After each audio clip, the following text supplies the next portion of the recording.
بسم اللہ الرحمن الرحیم۔ شروع اللہ کے نام سے جو بڑا مہربان نہایت رحم کرنے والا ہے۔ محترم ناظرین و سامعین کرام، آج ہم آپ کو سنانے والے ہیں حضرت آدم علیہ السلام کے دونوں بیٹوں قابیل و حابیل کا قصہ، جن کا تذکرہ پچھلی ویڈیو میں اجمالاً طور پر گزر چکا ہے۔ اب اس ویڈیو میں تفصیل کے ساتھ ان کا ذکر کرتے ہیں۔ حابیل اور قابیل حضرت آدم علیہ السلام اور حضرت حوا علیہ السلام کے حقیقی بیٹے تھے، لیکن خدا کی قدرت کے دونوں بھائیوں کے مزاج، عادات و اطوار میں زمین و آسمان کا فرق تھا۔ بڑا بھائی قابیل مزاجاً غصے کا تیز، بد زبان اور فطرتاً برائی کی جانب راغب تھا۔ حسد، بغض، سرکشی، تکبر اور انتقام کا جذبہ اس کی سرشت میں شامل تھا اور اس کا ذریعہ معاش کھیتی باڑی تھا، جبکہ چھوٹا بھائی حابیل نیک سیرت، متقی، پرہیزگار، منکسر المزاج اور عاجز انسان تھا۔ وہ بھیڑ بکریاں چرایا کرتا تھا اور فارغ وقت اپنے والد کی خدمت میں گزارتا تھا۔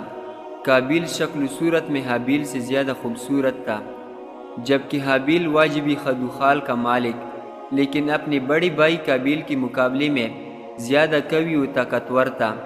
ویسے تو والدین کو اپنے تمام بچے پیارے ہوتے ہیں اور وہ سب سے محبت کرتے ہیں، لیکن حابیل کی مکارم اخلاق، نیک سیرت، فرمانبرداری اور دیگر خصوصیات کی بنا پر حضرت آدم علیہ السلام چھوٹے بیٹے کو زیادہ پسند فرمایا کرتے تھے اور اسے اپنا جانشین مقرر کرنا چاہتے تھے، جبکہ قابیل کی عادات بد کی وجہ سے اس کے متعلق مفکر رہتے تھے اور اس کی اصلاح کی کوششیں بھی کرتے تھے۔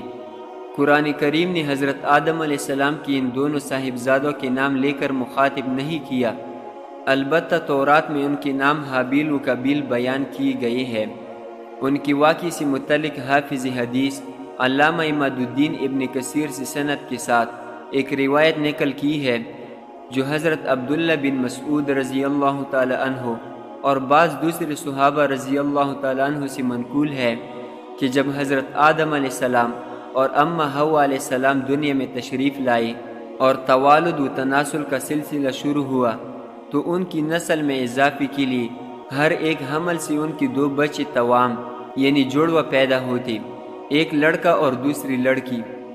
بہن بھائی ہونے کی وجہ سے ان کا آپس میں نکاح حرام تھا، چنانچہ اللہ تعالیٰ نے اس وقت کی ضرورت کے لحاظ سے شریعت آدم میں ایک خصوصی حکم جاری فرما دیا تھا کہ حضرت حوا علیہ السلام سے توام پیدا ہونے والے لڑکے اور لڑکی کا عقد دوسرے وقت میں پیدا ہونے والے توام بچوں سے کر دینا جائز ہے۔ اسی حکم کے مطابق قابیل اور حابیل کی شادی ہونا تھی۔ قابیل عمر میں بڑا تھا، اس کے ساتھ اس کی جو ہمشیرہ پیدا ہوئی وہ حابیل کے ساتھ پیدا ہونے والی ہمشیرہ سے بہت زیادہ حسین اور خوبصورت تھی۔ جب نکاح کا وقت آیا تو حسب حکم حابیل کے ساتھ پیدا ہونے والی ہمشیرہ قابیل کے حصے میں آئی، لیکن چونکہ وہ خوبصورت نہیں تھی چنانچہ قابیل نے اس سے شادی سے انکار کر دیا۔ وہ اپنی سگی ہمشیرہ سے شادی کا خواہش مند تھا۔ حضرت آدم علیہ السلام نے شرعی قاعدے کے موافق اسے قبول نہیں فرمایا اور قابیل کو اللہ تعالیٰ کے حکم کے مطابق عمل کی تلقین کی، لیکن قابیل اپنی ضد سے باز نہ آیا۔ بڑا ہونے کی وجہ سے قابیل خود کو والد کا جانشین سمجھتا تھا، لیکن وہ حابیل کے تعلق سے والد کے خیالات سے واقف تھا۔ اب حسین و جمیل لڑکی سے حابیل کی شادی کے فیصلے نے اسے حابیل کا دشمن بنا دیا۔ حضرت آدم علیہ السلام نے جب دونوں بھائیوں کے درمیان یہ تنازع دیکھا تو رفع اختلاف کے لیے دونوں بھائیوں کے لیے تجویز پیش کی کہ تم دونوں برگاہ خداوندی میں اپنی اپنی قربانی پیش کرو، اللہ تعالیٰ تم دونوں میں سے جس کی قربانی قبول فرما لے گا اس لڑکی کی شادی اس سے کر دی جائے گی۔ حضرت آدم علیہ السلام کو اس بات کا یقین تھا کہ قربانی اس کی قبول ہوگی جس کا حق ہے۔ اس زمانے میں قربانی قبول ہونے کی ایک واضح اور کلی علامت یہ ہوتی تھی کہ آسمان سے ایک آگ آتی تھی اور قربانی کو کھا جاتی تھی، اور جس قربانی کو آگ نہ کھائے تو اس کا مطلب یہ ہوتا کہ وہ قربانی اللہ کے حضور قبول نہیں ہوئی۔ قرآن کریم میں اللہ تعالیٰ نے حضرت آدم علیہ السلام کے دونوں بیٹوں کا قصہ قیامت تک آنے والی نسلوں کے لیے عبرت اور نصیحت کے طور پر پیش کیا ہے۔ اللہ تعالیٰ نے اپنے محبوب رسول اللہ صلی اللہ علیہ وسلم کو مخاطب کرتے ہوئے فرماتا ہے، اے محمد، آپ ان کو آدم علیہ السلام کے دونوں بیٹوں کے حالات بالکل صحیح پڑھ کر سنا دے۔ جب ان دونوں نے نذرانہ پیش کیا تو ایک کی نیاز تو قبول ہو گئی اور دوسری کی قبول نہیں ہوئی، تو وہ قابیل کہنے لگا کہ میں تجھے قتل کر دوں گا۔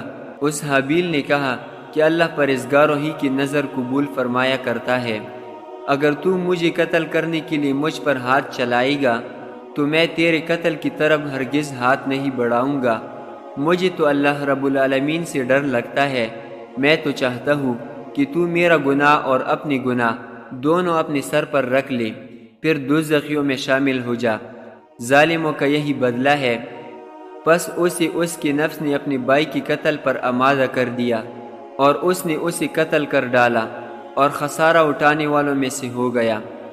حضرت آدم علیہ السلام نے دونوں بھائیوں کو حکم دیا کہ وہ اللہ کے حضور قربانی پیش کرے۔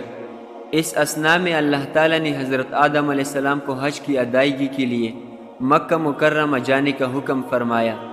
حضرت آدم علیہ السلام قابیل کی جانب سے متفکر تھے، چنانچہ حج کے سفر پر جانے سے پہلے آپ علیہ السلام نے دونوں بیٹوں کو بلا کر نصیحت کی کہ برگاہ خداوندی سے جو بھی فیصلہ آئے اسے دونوں بھائی بخوشی قبول کرے اور آپس میں مل جل کر رہے۔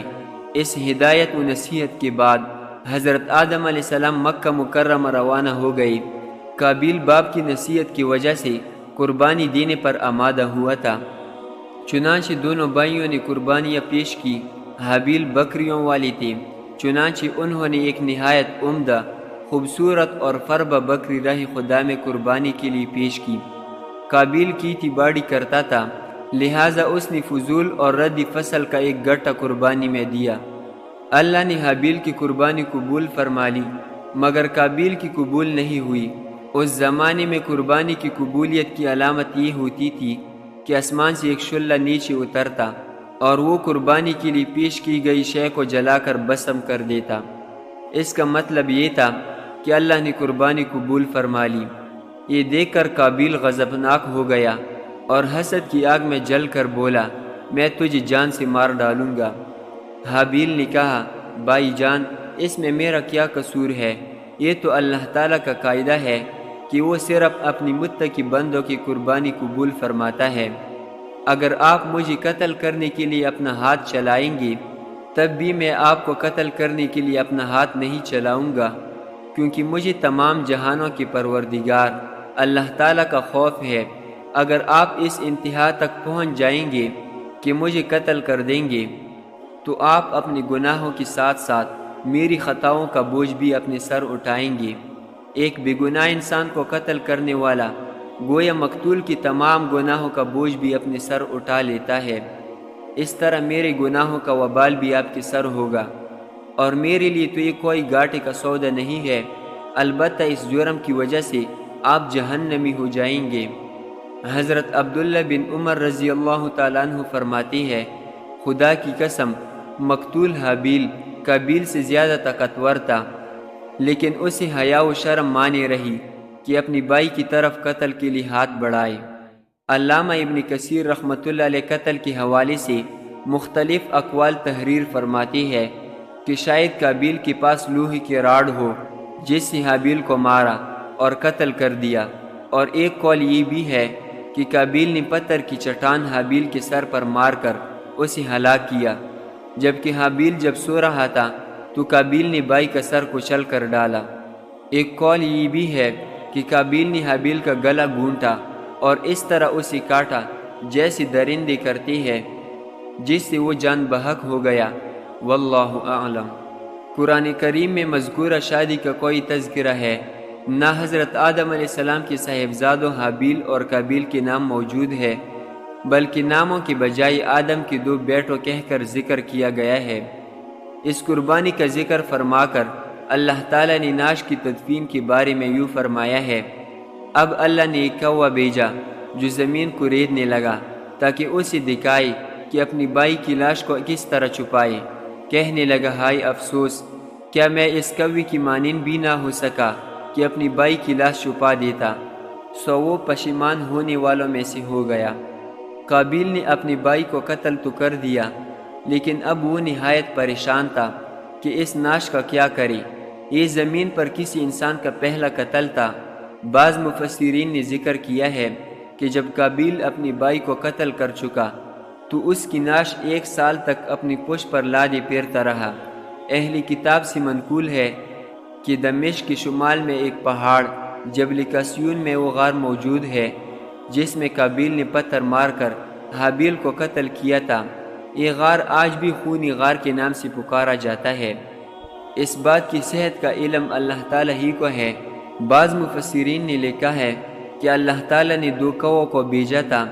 اسماعیل بن عبد الرحمن بن ابی کریمہ مفسر قرآن ہے اور صدی کے نام سے شہرت رکھتی ہے۔ وہ اپنی سند کے ساتھ روایت کرتی ہے کہ وہ کوے دونوں بھائی تھے، پھر دونوں لڑنے لگے حتیٰ کہ ایک نے دوسرے کو ہلاک کر دیا۔ پھر وہ قتل کے بعد زمین کی طرف جھکا اور اسے کودنے لگا، پھر گڑھے میں کوے کو ڈالا اور اسے دفن کر کے چھپا دیا۔ جب قابیل نے یہ سب دیکھا تو پکار اٹھا، ہائے افسوس کہ میں اس کوے کی طرح ہونے سے بھی عاجز ہو گیا کہ اپنی بائی کی لاش چھپا لوں۔ پھر قابیل نے کوے کی پیروی کرتی ہوئی بائی کو دفن کر کے چھپا دیا۔ اہل سیر لکھتے ہیں کہ حضرت آدم علیہ السلام کو اپنے فرزند حابیل کے قتل کا سخت رنج و غم تھا، کیونکہ وہ ان کا جانشین تھا۔ حضرت آدم علیہ السلام اس کی یاد میں 40 سال تک روتے رہے، یہاں تک کہ اللہ تعالیٰ نے انہیں حابیل کے بدلے ایک نہایت نیک اور سعادت مند فرزند عطا فرمایا۔ حضرت آدم علیہ السلام اور حضرت حوا علیہ السلام نے ان کا نام شیس رکھا، جس کی معنی ہے اللہ کا عطیہ۔ حضرت شیس علیہ السلام کو اللہ تعالیٰ نے نبوت سے سرفراز فرمایا۔ حابیل کی ناش دفنانے کے بعد قابیل کو والد کے غصے کا خوف تھا، چنانچہ شیطان کے مشورے پر وہ یمن فرار ہو گیا، جہاں اس نے سکونت اختیار کر لی اور والد کی دین حق کو چھوڑ کر پہلے آتش پرستی بعد عذاب بت پرستی شروع کر دی۔ دنیا میں قتل و غارت کر دی، حسد و فساد اور آتش پرستی و بت پرستی کی بنیاد قابیل ہی نے رکھی۔ اللہ تعالی ہم سب کو حسد و فساد سے بچائے، آمین۔